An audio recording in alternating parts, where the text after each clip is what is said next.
You're listening to the podcast. It's Pacifier? Pacifier, the fourth best band of all time? Wow. This honestly Dab guy has to have the shittiest taste in music I've ever heard of in my entire life. ELO, Camel, Lead, Vans, Sublime. There's all the good shit. Stuff like Mr. Bungle and, Coheed and Cambria. More importantly, what type of top 20 bands of all time is complete without Rush? Yeah, he's one of the best drummers I've ever heard, bro. Next to, maybe number one of all time, but we'll get there. Yeah, number 3 is Rush.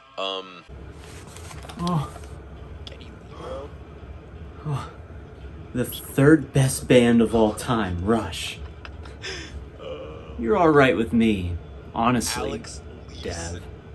Dark Mode. Presented by FPP Broadcasting. This week's episode is number 3.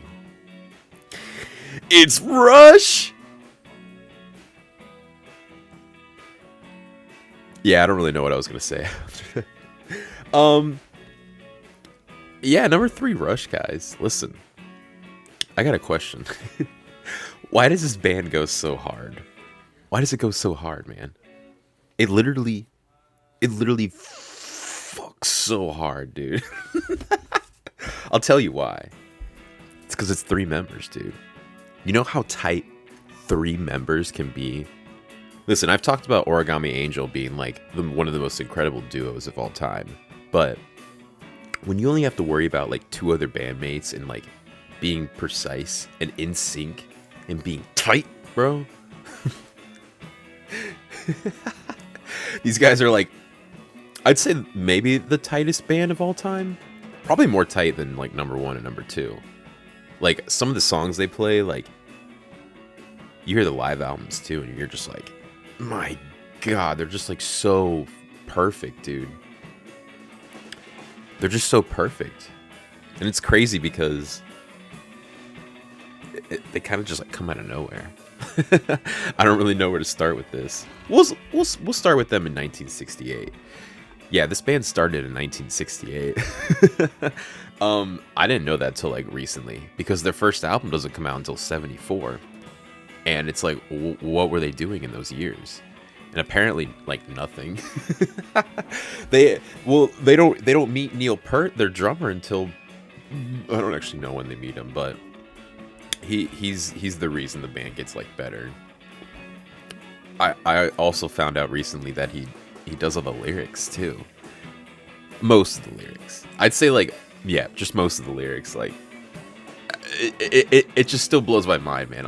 Honestly, I had no idea, and I texted Colin about it. I was like, Colin, why am I just figuring out that Neil Peart wrote all the lyrics to Rush? I thought it was Geddy, and he was like, you didn't know that?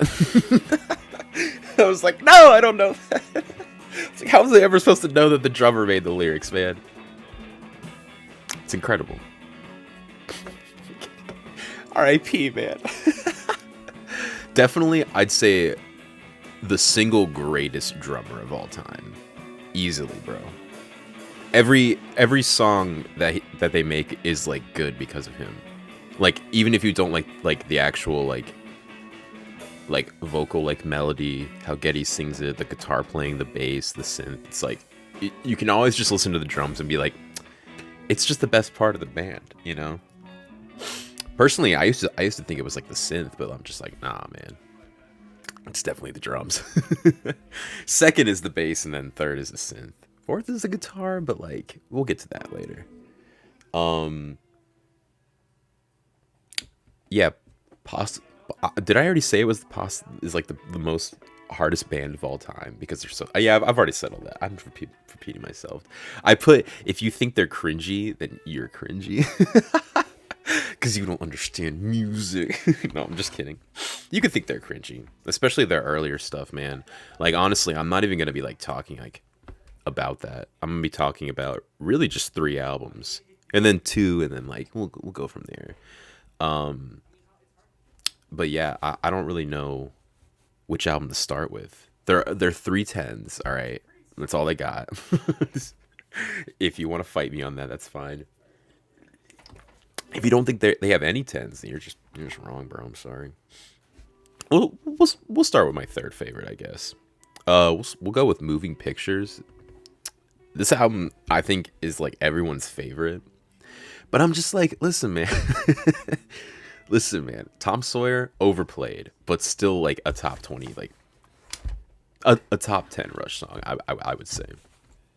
The Red Barchetta and Limelight, dude, I'm just like, listen, in Witch Hunt 2, honestly, you can make those all like a little bit better, and this album might be like number 2 or number 1. I mean, YYZ is probably like one of the greatest instrumental songs like ever. Like, dude, I'm telling you, I heard that song on Guitar Hero 2, and I have never skipped it since. Anytime that song has come on, I'm just like, fuck yeah. It's like, dude, I gotta listen to this whole song. Like, dude, you literally, like, if you skip YYZ ever in your life, I'm very sorry, and I will immediately check up on you, because that's just like, that's their best song. I'm gonna skip to another segment, which is the top 20 Rush songs of all time. I'm just gonna say number 1 is YYZ, guys. It's their best song. It's plain and simple their best song, bro. Yeah, and then I love Camera Eye. Honestly, I really do. Is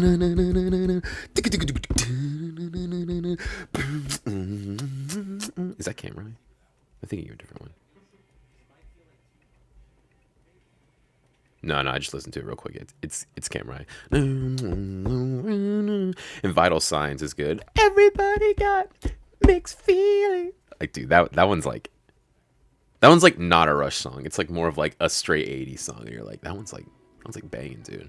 So yeah, overall this album is like a perfect 10. Because even though I do hate on Barchetta, Limelight, and Witch Hunt, it's just like, I'm not gonna skip those songs if I'm listening to the album. Yeah,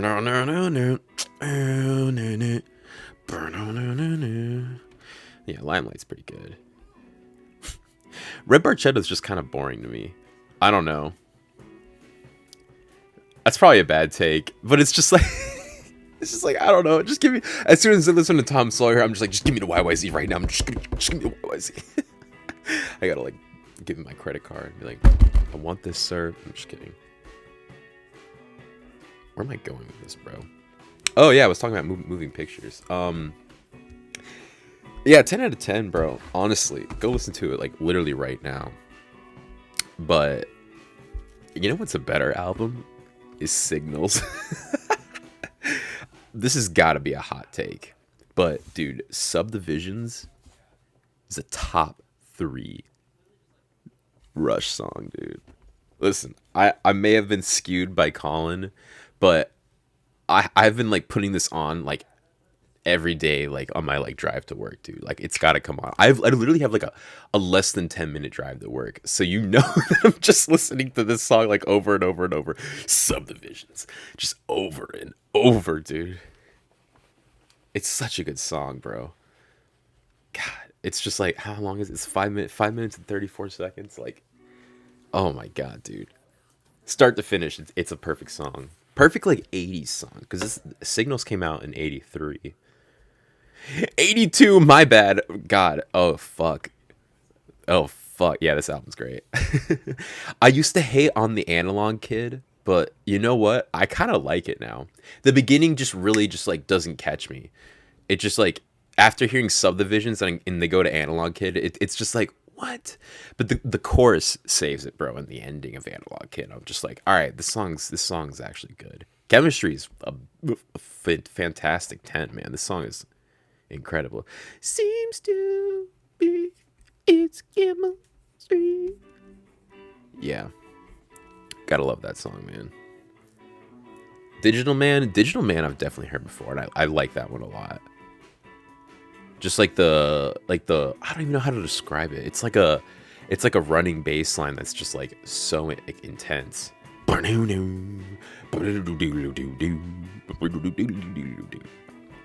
The Weapon, honestly pretty good. honestly, I can't really remember. I usually skip it because New World Man's so good. He's a rebel and a runner. I don't know. See, this is the thing about Rush too. Is literally like I'd say 95% of the lyrics I don't know because it's just like I'm like, Kenny, what are you saying, bro? He says he has so many lyrics, bro. Neil Peart writes so many damn lyrics for this man, and he kills it all, bro. He kills it. Like it's like I don't know. It's like the #1 band of all time, in my personal opinion. And it's just like I don't even care what he's saying. Like, bro, it's just some of the best like vocal patterns I've like ever heard. And that's how I feel about Rush too, and the way he sings it. The lyrics, though, bro, I have no idea. I honestly couldn't tell you most of these, dude. Except for Losing It, dude. Which I have put at number 4 on my top 20 Rush songs. But, listen, man. Listen, don't underestimate that. This song is insanely perfect. And Ben Mink on violin, dude. Oh my god, dude. You want to talk about the perfect like celeb shot? Like, he's not even a celeb. I'm not even comparing it to that, but it's just the fact that like he's on like no other tracks for like any other song, I think. And he just like comes in and just like literally annihilates this part, dude, at the end of Losing It. It is literally one of the most perfect parts of a song I've like ever heard. The beginning of Losing It, honestly, is kind of like it's not rough, but it's just like, you know, it's compared to that ending, it's like you could honestly just like throw it away and just be like, nah, just make it like a 50-second song with just Bimmy on violin, just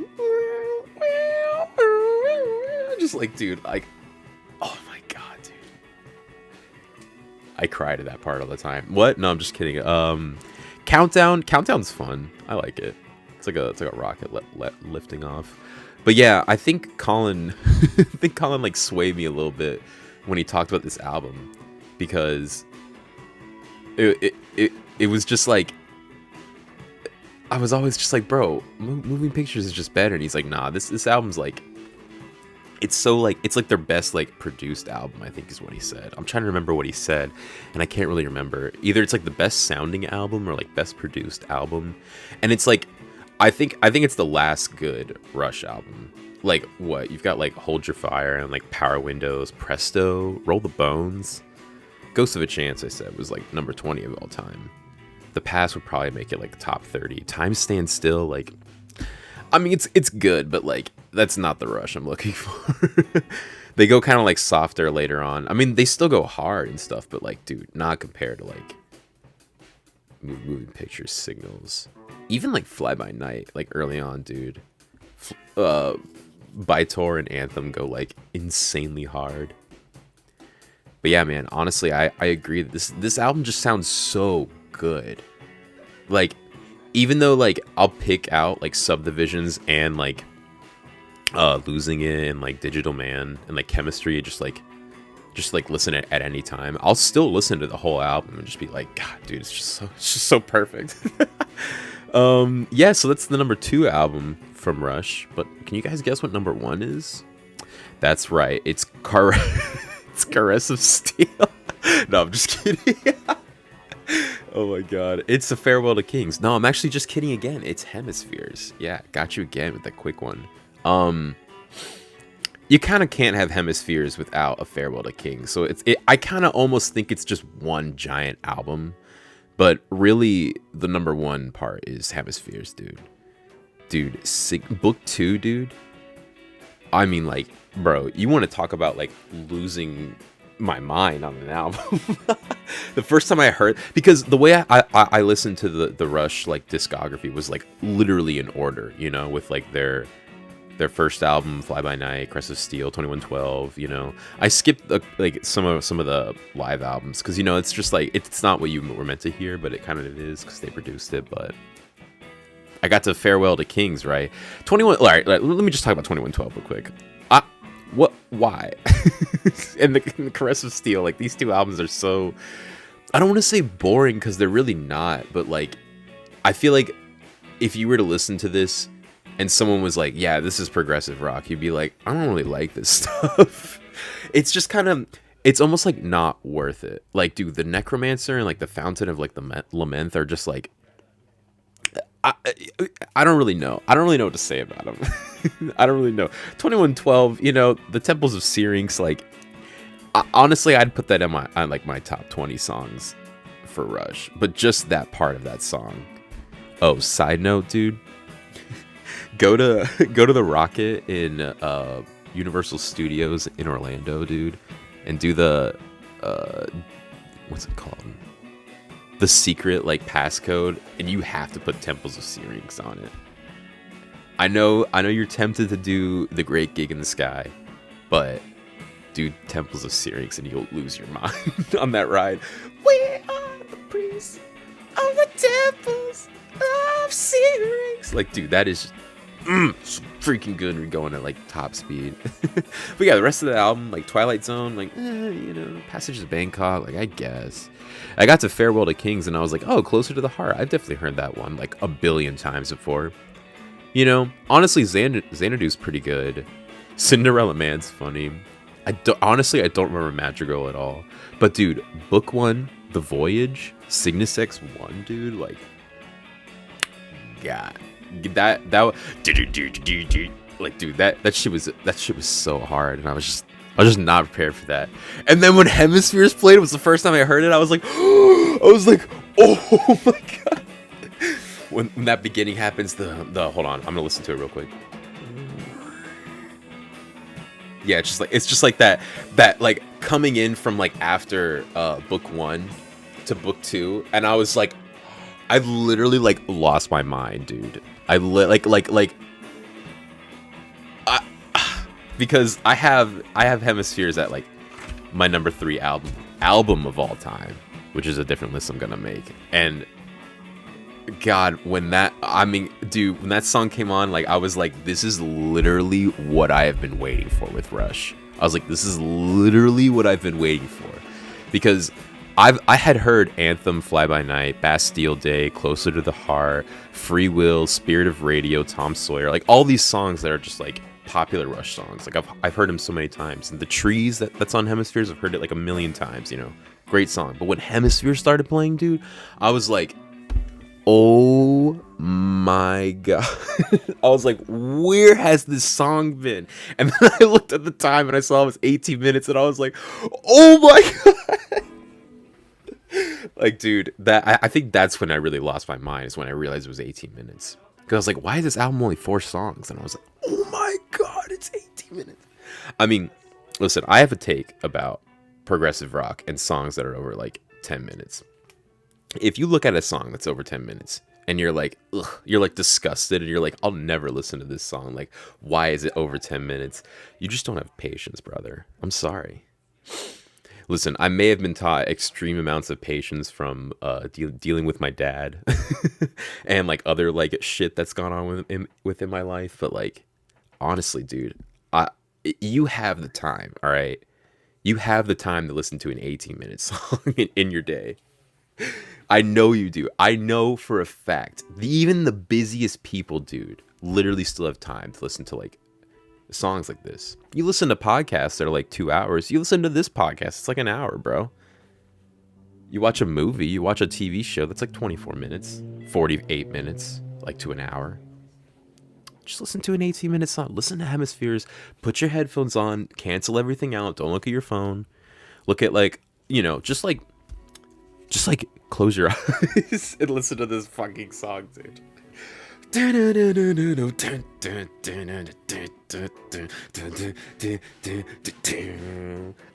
bring truth and understanding. I bring way and wisdom that precious gifts beyond compare. Like, dude, once I knew that Neil wrote all these lyrics, I was like, shut the fuck up. I was like, get the fuck out of here, bro. This man did not write all these damn lyrics, bro. Yeah, Hemispheres blew my mind. That's what I'm trying to like get across. It literally blew my mind. It like I don't think there's been a song that Rush released that like blew my mind like that. Like Losing at the End kind of did, like with like Ben Mink on like violin, like that kind of blew my mind. YYZ, the first time I heard it, like definitely blew my mind. Playing Guitar Hero 2, I was like, what am I playing right now? I was like, God, I can't keep up. But yeah, Hemispheres was like, that whole song blew me away, dude. I was like, ain't no way, bro. I was like, ain't no way they made this song like this, man. I was like, come on, man. 78, dude. There had been a lot of progressive rock that had already been released, and for them to come out late 70s with this, like, you're just like, cheers, bro. You're like, all the other rock, all Camel, fucking ELO, Pink Floyd, they're all like, cheers, bro. You fucking win.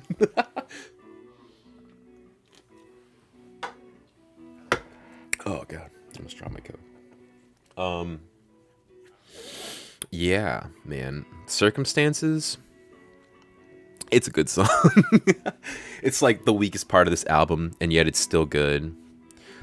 Don't know what he says, but something about Circumstances, man. There was a shot. But dude, the trees, dude. Alright, that song kind of blew my mind when I heard it on Rock Band 2.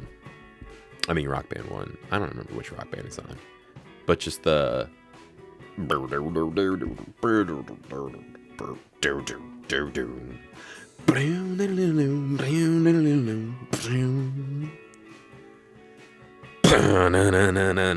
dude, this album is perfect, bro. This album is perfect because obviously you've heard the trees, right? If you haven't heard the trees, go listen to it like literally right now. It's less than four. Actually, it's 4 minutes and 40 seconds. But like, go listen to it right now. I think it's better than Hemispheres, even though I was just ranting about how like, 18-minute song, but like it's better because it is like a 4 minute and 40-second song. Because like Hemispheres is like, yeah, you do have to like sit down and listen to it. I mean, you can put it on when you're doing shit and like not fully pay attention to it. But the trees is just like short and to the point. Like it's definitely better than Hemispheres, but like those are like still like above every other like song besides like YYZ and like Subdivisions. Losing it too, kind of. Actually, I put Trees above Subdivisions. Trees is number 2 of all time. Yeah, I don't know. I'm so tired making this list. I'm going insane. Villa Strangiato. I don't know if I'm pronouncing that right, but the ending of the Hemispheres, dude.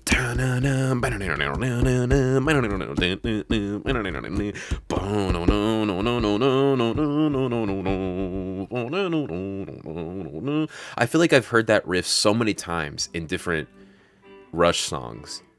The just kind of like going up, but like doing it in a way that sounds like a scale that doesn't exist. It's just like a really good riff. I feel like I've heard that in so many different songs, and yet I never get tired of it, dude. I'm like, he can play that same pattern like every time, you know? Like, Alex, bro. Listen, I know everyone hates on you, bro, but like, dude, you're a 10 out of 10 guitarist, bro. I never get bored of your shit. That's when you know that you're like a 10 out of 10 like artist. It's like when you don't get like bored of listening to like how they play and like what they play. Personally, that like is just for like you to decide, I guess, because people aren't going to agree with me on this. I feel like Rush barely makes top 5 bands of all time. Not even top 10 bands of all time. Not even top 20 bands of all time. But now that I know that they started in 1968 and they've just like, I mean, you know, pretty much until Neil Peart like died, like, dude, they were still playing shows. Like, this is like, that's like better than like they have a better run than like any other band that I've like known. Like Van Halen like was like playing up until like Eddie died, but like, dude, they lost it like so much faster than Rush did. The Beatles only made it like 7 years. Pink Floyd split up after like 15, 20-ish years being together. Who else we got? I guess you could say ELO. It's just been a giant revolving like cast. But Arctic Monkeys definitely lost it faster. I'm just looking through everyone now. Camel definitely lost it. Styx kind of lost it. Yeah, Styx lost it. What am I talking about? But Rush never fucking loses it, dude. They literally, from, like, I mean, like, I hate on, like, the first one. What's it? I don't even remember. The Bastille Day? Is that what it's called? Yeah, I don't know. Whatever their like first song like album is. Even though like I didn't even put that on my Essential Rush, I'm just like, it's still like pretty good like rock and roll. But they just never lose it, dude. And I hate on everything past Signals, and I'm just like, they just still don't lose it though, you know? I'm like, they still like, dude, they released fucking Russian Rio, which is their live album, in 2004, and that shit goes so damn hard. Dude, go listen to that. That's like the best like live album. Definitely top 3 band album. A 10 out of 10 top 3 live album, because god dang, man, that just, there's so much power behind it. Like YYZ Live is like literally mind-shatteringly good. And yet they don't play Hemispheres. Do they play the trees? Okay, yeah, they do. I was like, what the fuck?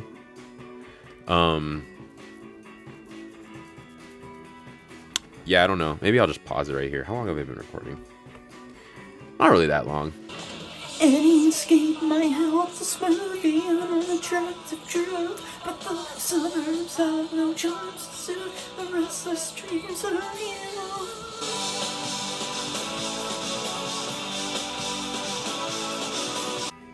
Yeah, so I've kind of been just like non-stop listening to those 3 albums in preparation for this podcast, man. I'm gonna be really curious at my Spotify playback recap. I don't remember what they call it, but like, you know, when they show you what you've listened to.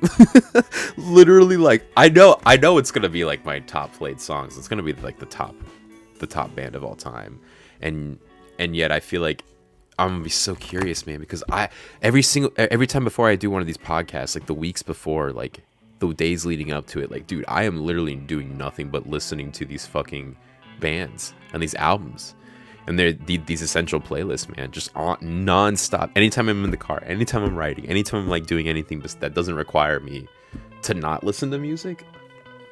Me at work, dude, I put this shit on, like, you know what I mean, like whether it's an AirPod or a speaker. It's just yeah, I feel like I've been going insane to be honest, but like in like a really good way, because it's forcing me to like write too, because otherwise I'm just sitting here listening to this music for like no reason, because like honestly I'm not doing this for a reason. I'm just doing this because I feel like doing it. Well, really, that's not true. There's another reason why I'm doing it.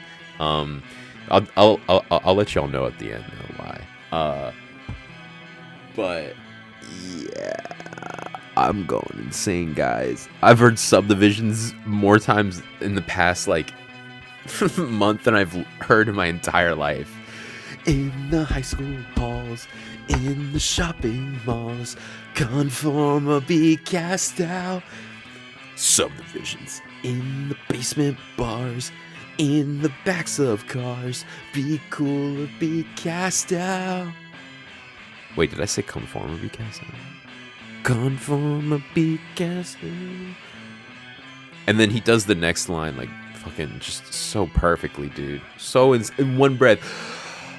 Any escape might help to smooth the unattractive truth, but the suburbs have no charms to soothe the restless dreams of youth. Like, dude, while playing bass and synth, like, dude, I don't know how you do it, bro.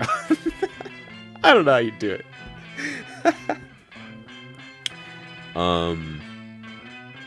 Yeah, big Canadian vibes. Oh my god, man. I love this band so much. I really do. I didn't want to do like a whole like talk through of like 2112, Caress of Steel, Fly By Night, A Farewell to Kings, Permanent Waves, you know, because then I would have felt like I should have done like all the albums, but like I was like, nah, I really just want to talk about those 3 albums, because they really like I feel like they've each like changed my life like in like a different way. Like Hemispheres did it twice when I heard the trees, and then I heard Hemispheres for the first time. Signals with Subdivisions now. I can't get it out of my head. I literally cannot get that song out of my head. Moving Pictures, dude, YYZ, dude, that is still just like, I'll put that on every single playlist I'll ever make for the rest of my life. Like Hemispheres will be kind of like, I'll be like, all right, do these people these people like this song? I'm probably, most of the time the answer will be no. I'll just put the trees on. But if I'm like, hey, listen, they like progressive rock, they like songs that go hard, like, you know, I might put this on, I might put Hemispheres onto that. Just put a little Hemispheres on there. little camera eye. Oh my god. Losing It's definitely like big depression vibes. But it's like depression vibes that are like, you're like, alright, I might be losing it, which is very relatable, but at the same time, do you hear Ben Mink on violin? Like, dude, that shit is, oh my god, man. I put it at number 4 of my top 20 Rush songs, but it's just like, god, dude. Really, the top 5 Rush songs can be changed at any point. Like, I could not listen to YYZ for like a day, and then next you know, like, I'll be like, yeah, Subdivisions losing it, number 1 and number 2. I'll put Hemispheres on, and I'll be like, this is clearly number 1. That's just like how insane those songs are, man. God, they do. They release Moving Pictures, and then they release Signals, and I'm pretty sure they release a live album in between, and it's just like, god, dude. It's just not fair. I think I've said this before, how much talent like these like top musicians like have. Like, god, I want it so bad, man. I want to like look at something and then just be like, yeah, this is fucking amazing, you know? So I feel like I haven't like looked at like anything I've like done like that, you know? Like, even though I'm like proud and like happy for like my content I've created and like music I've created in the past, it's just like, it's just not like exactly what I want, and I don't know how to like get to that spot, you know, where I'm making something where I'm just like, yeah, this is it. Like my writing, I feel that way, but like, dude, I'm so scared for anyone to read this book. You have no idea. Like, I'm literally like, I'm losing it. I'm the trees. No, I'm just kidding. But it's true, man, because, you know, I wrote like most of it in high school, and I'm like looking back on it, and I'm just like, does it have that charm, or does it like still like, does it like not have that, you know? I don't know. I think I'm really just truly losing it now. Because people have read parts of it, and they've like said it's like good, you know. Lindsay being like the main one, you know, and she reads like a fuck ton, dude. Like, listen, I probably shouldn't be telling you all this, but she's on some fan fiction stuff. But dude, she'll read like 80, 90,000 words in like, I don't even remember. Maybe I'm capping, but like, you know, like 6 to 8 hours or something. She'll like finish a book in like a day. And I'm like, literally, how can you do that? Like, I literally, for the life of me, cannot read a book. I can't. This is my coming out party, guys. I can't read. I literally cannot read a book, dude. I barely can read a fucking article, bro. I don't know what it is. Like, I can read lyrics like and poetry like no other business, bro. And like writing a story, I can do that. Like, you know, I'm obviously gonna like publish it like, I guess like soon. I don't know. I gotta find an editor. Maybe I'll get Jada. Yeah, Jada would probably be good. I mean, Lindsay's a great editor too, honestly. She's helped me out with so much stuff. Really, I should just edit my own stuff, because I have that capability, but like, like I said, I can't read. No, I'm just joking. I can read, but it's just like, dude, when I start reading it, it's just like, bro, just give me my phone, give me some music, you know? And I listen to music, then I get completely distracted. Like, I'm like completely out of it. Like, I'm just focusing on the music. It's got to be something else where like there's not 2 sets of lyrics going on. Lyrics as in like something else I'm like reading. I don't know if that makes any sense. Oh my god, dude, why can't I read? I don't know how I passed college as an English major. Really, because mostly you just need to write. Like, you can read something and like skim something, but like if you have like good points and like good, I don't want to say like regurgitation, but like if you have good like summarizing like skills and stuff, and like good ways to like write. I think I just said that.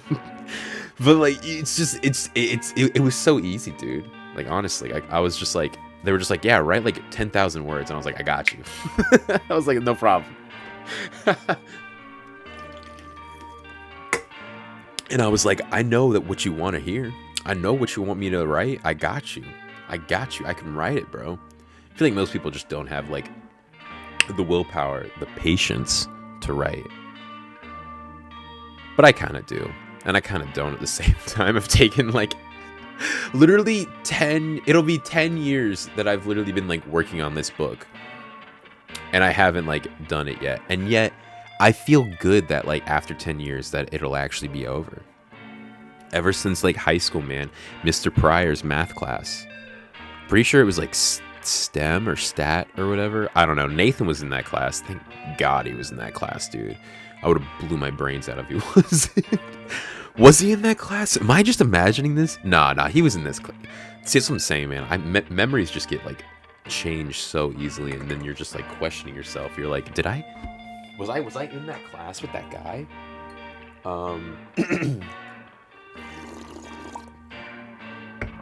But yeah, man, I still have the notebook from his class where I wrote down all of my notes. It's literally like the most insane looking thing I still look at it and I'm just like, God damn, look at all this shit I was planning out, dude.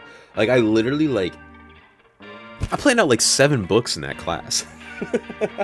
I didn't, dude, cause bro, I would listen to this bullshit.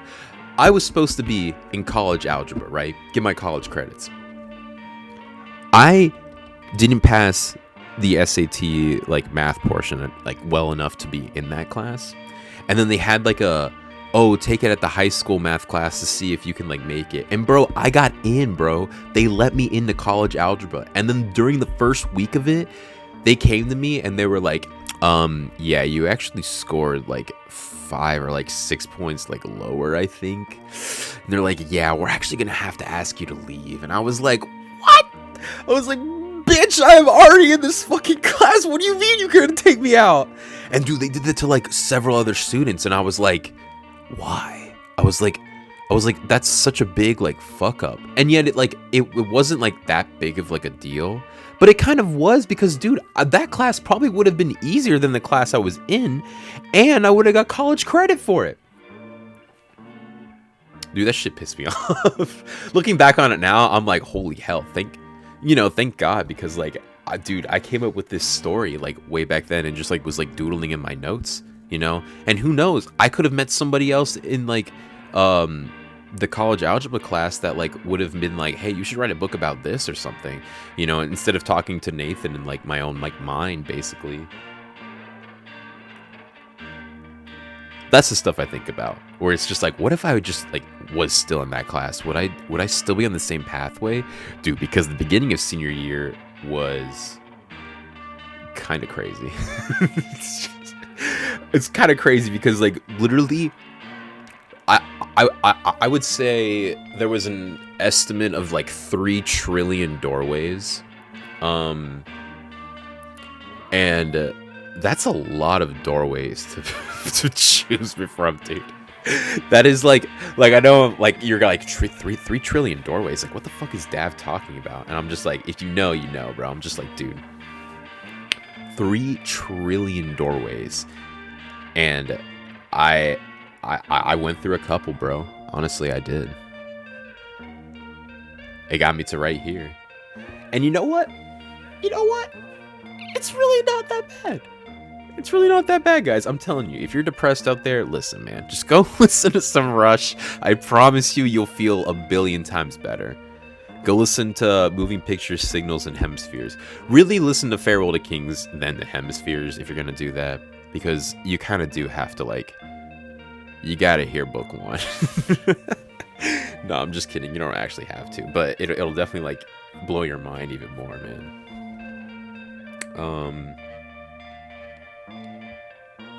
Yeah. 3 trillion, like 3 trillion doorways. Literally, like, so many. There is trouble in the forest, and the creatures have all fled, as the maples scream with depression, and the oaks just shake their head. Wait, that's not right. Call myself a goddamn Rush fan. I don't even know the goddamn lyrics. There's trouble in the forest. There's trouble. See, I got it right. Yo, fuck. Yeah. Honorable mention time? We're going for number 22 of all time. This is for the bands. Number. I'm just gonna run it back. Hold on.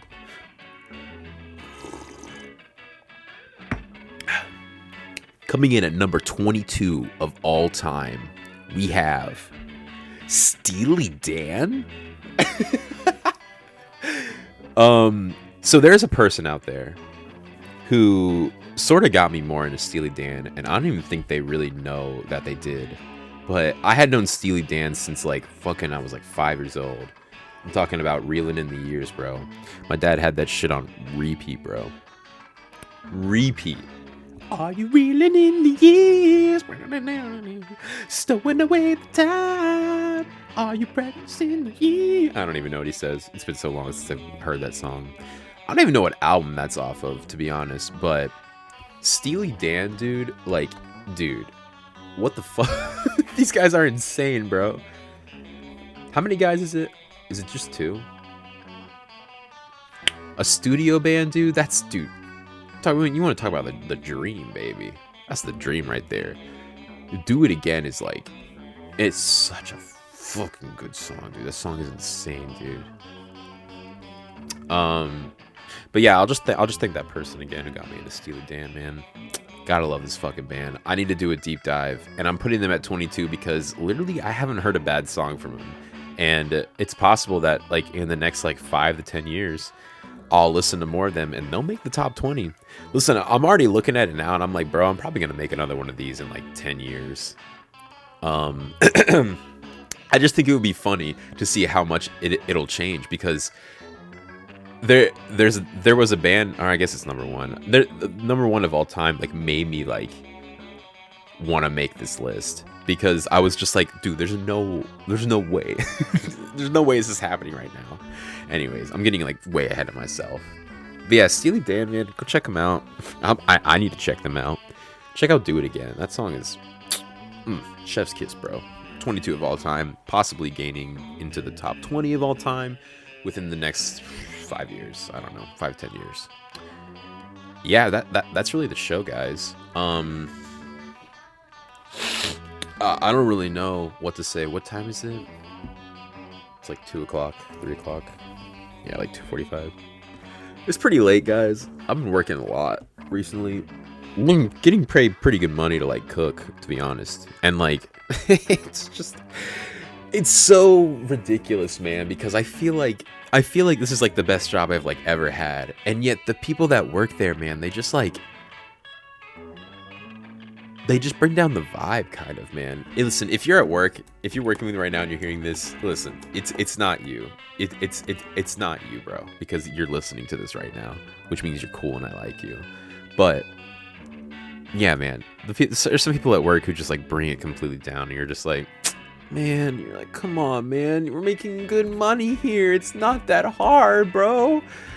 Listen, it's the smallest kitchen I've ever seen, but like, I mean, what are you gonna do about it, bro? I'm sorry that they gave us a small kitchen to work with. It's bullshit. I agree, but dude, they're paying you such good money. I'm just like, bro, just keep your. I had a conversation with like 2 guys, literally like the same thing, just being like, bro, there's some people here who just like fuck around too much, and I'm just like, bro, I know.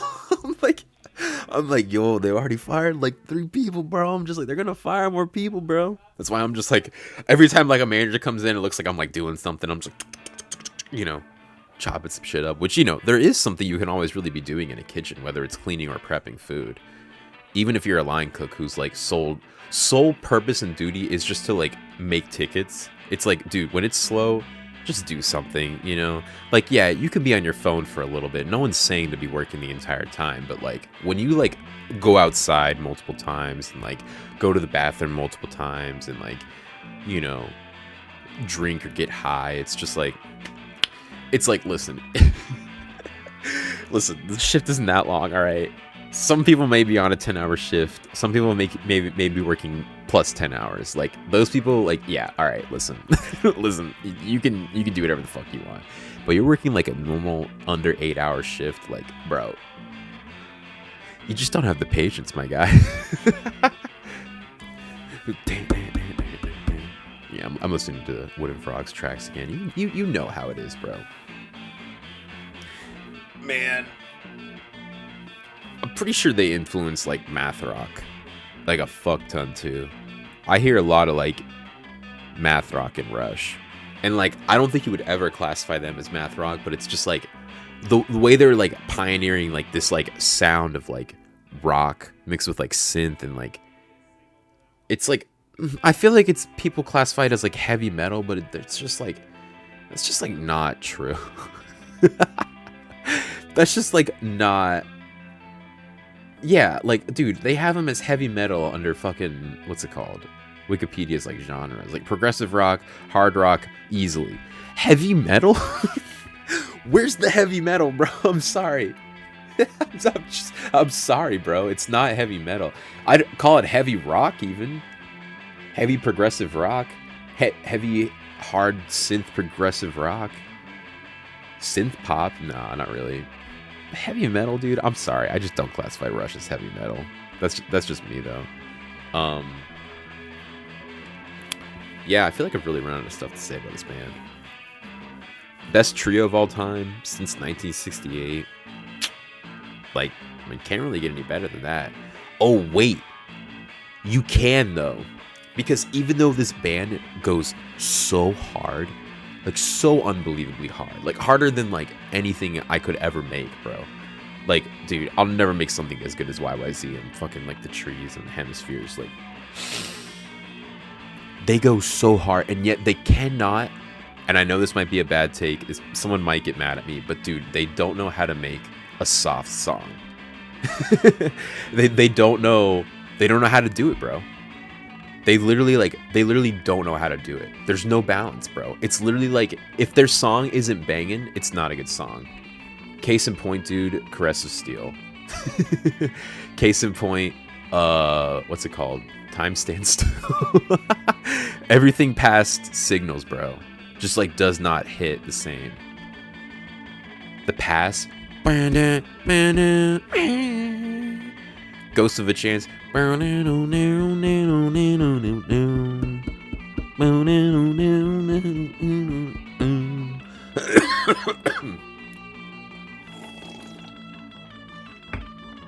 Oh, also someone at work said they had the flu. But I didn't work with them, but I feel like it's now spread around. They've taken like 3 COVID tests and they're all negative, so no one's freaking out about COVID yet. But like, dude, let me tell you what, there's gonna be a COVID outbreak at my work soon. I can literally feel it, dude. I can literally feel it in my bones. It's not gonna be me, man. I'm gonna get it from work. Because, oh, I got it when I went out shopping. Like, no, that's not where people are getting it. They're getting it when they go out to, like, clubs and shit, and, like, highly packed areas, restaurants, you know, events, I guess you could say. I don't know. I guess I could get it at Walmart, you know. But I try to stay, like, my distance, you know. If someone comes up on me and I'm looking at something, bro, I will literally just, like, walk away. I'll literally be like, nah, it's cool, bro. Like, you can, like, I'll be like, like, it's fine. Oh, I just realized that they're the same. That's kind of fucked up. Anyways. What was I saying? I feel like I was saying something. Oh, yeah. Okay, yeah, back to, yeah. They cannot go soft, bro. They can't go soft. And listen, that'll get you all the way to, like, the top 5 of all time. But to be the number 1 and number 2 band of all time, you have to have balance, precision. I'm talking masterful. I can't even say it. Masterfully. Fuck, dude. fuck? Hold on, guys. Let me just. If you know what the sound was. Oh, I turned it off. No. Hold on.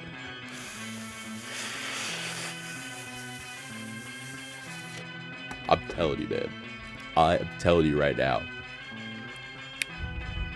They don't have the balance.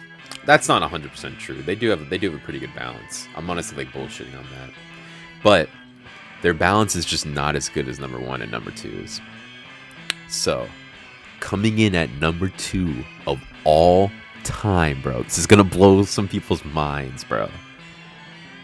We have Supertramp.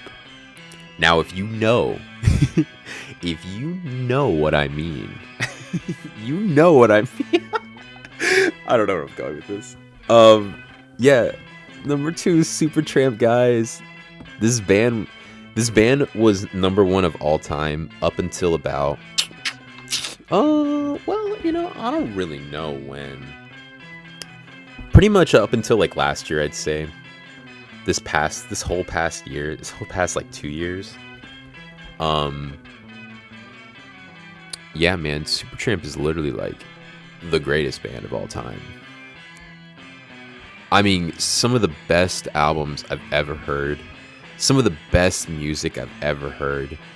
They don't go as hard as Rush, but when they go hard, it's like a different kind of hard, because like they never go like heavy, like I guess you could say heavy metal like Rush does, where it's just like it's just like blowing your ears out. But it's just like when they go hard, it's like kind of like not expected. You're like, oh, this song's actually going like really fucking hard right now.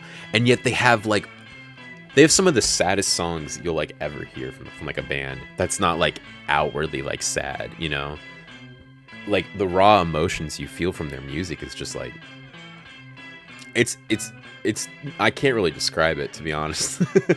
Ever since I like discovered them, I've literally like never stopped listening to them, dude. They're literally like they're the best band of all time. Like the best band of all time in their run. Because once one of their members leaves, they kind of like immediately fall apart. Which is like pretty true for like a lot of bands. A lot of bands really are just like a tight like member of groups, and once they lose someone, it's just kind of like just like not the same. Or they find someone new, and then it's like literally like it's like, oh, it's exactly what they needed, and it just like shoots them like a billion degrees in like the sky, which I'm pretty sure happens to Supertramp. But yeah, number 2 Supertramp, man. I'm really excited for this podcast, man. Rush, I love you guys, man. You guys are insane. R.I.P. Neil. But like, you guys just aren't better than Supertramp. I'm sorry. I'm so sorry, man. Oh, I'm apologizing to like literally no one but myself. I feel like I'm like, because like I've known Rush like all my life, right? Like I'm talking like I grew up with like Tom Sawyer and like Anthem. Like I had like the Rush Chronicles like CD. Like, dude, does anyone even know what that is? It's just like a compilation, like, CD that was made in, like, 1990, I think?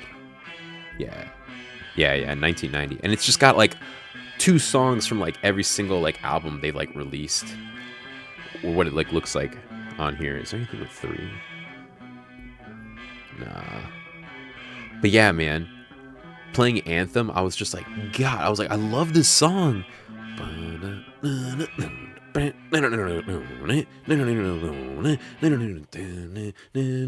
Those lyrics in that song, I recently like looked up and was like, oh, that's what he's saying.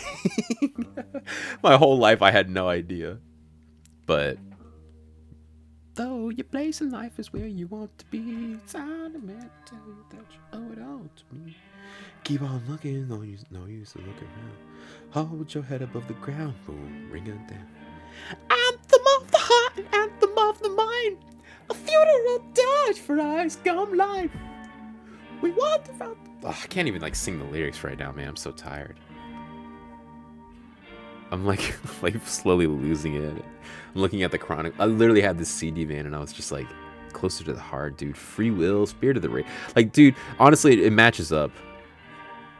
Oh, and I did lose I did lose the second side of the, because it's like a 2 CD like thing, or chronicle, or album, compilation album. So I didn't. Finding My Way, that's the song I was talking about, bro. Yeah, that song's good, even though it's on like their like first album. So yeah, dude, if I had discovered Subdivisions like way back then, I think my life would be a little bit different. If I had listened to Signals way back in high school, do you think I would be like I'd be like such a different person right now? Like I can't even like fathom like that doorway. Like if me discovering Rush is actually better than just like those like couple songs I knew and these albums, you know? Like if I had heard Hemispheres back in high school, dude, would I be okay right now? I don't think I'd be okay, to be honest. Oh, nah, I probably would have been okay, but it would have, I would have been like, hold on. I would have been like, hold on, Dad, like, what are you on right now? Oh man. Yeah, man, I already told you that Super Champ's #2 of all time. Honestly, I don't know why you're still here.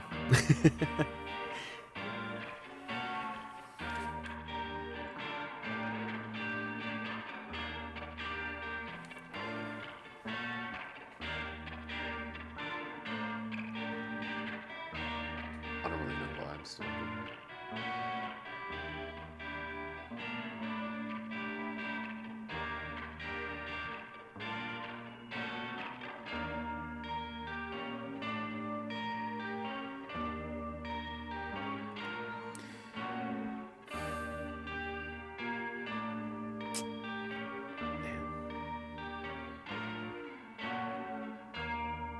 I should probably go to bed pretty soon.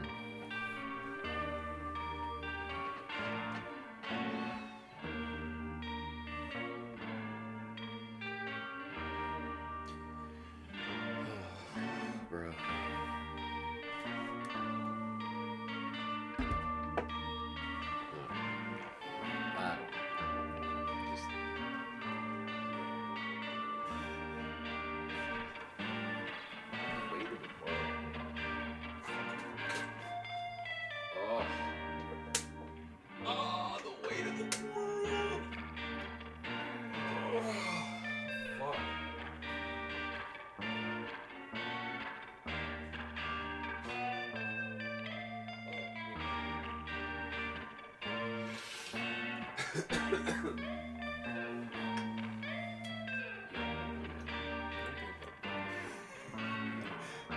Oh shit.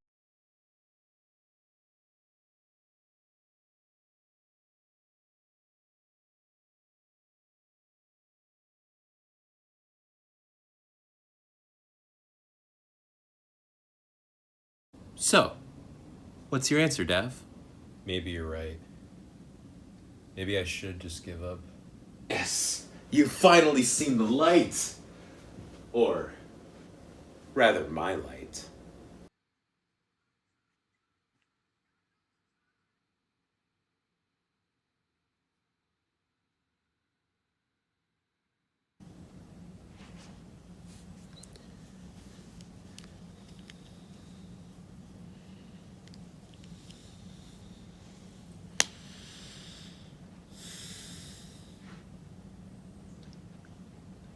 Wait.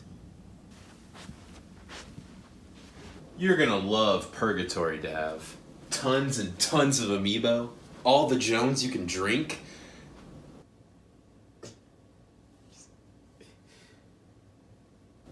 Wait.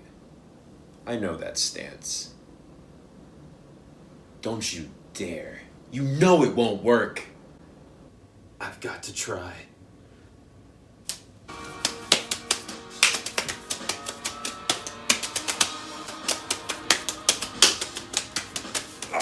The flaps, man.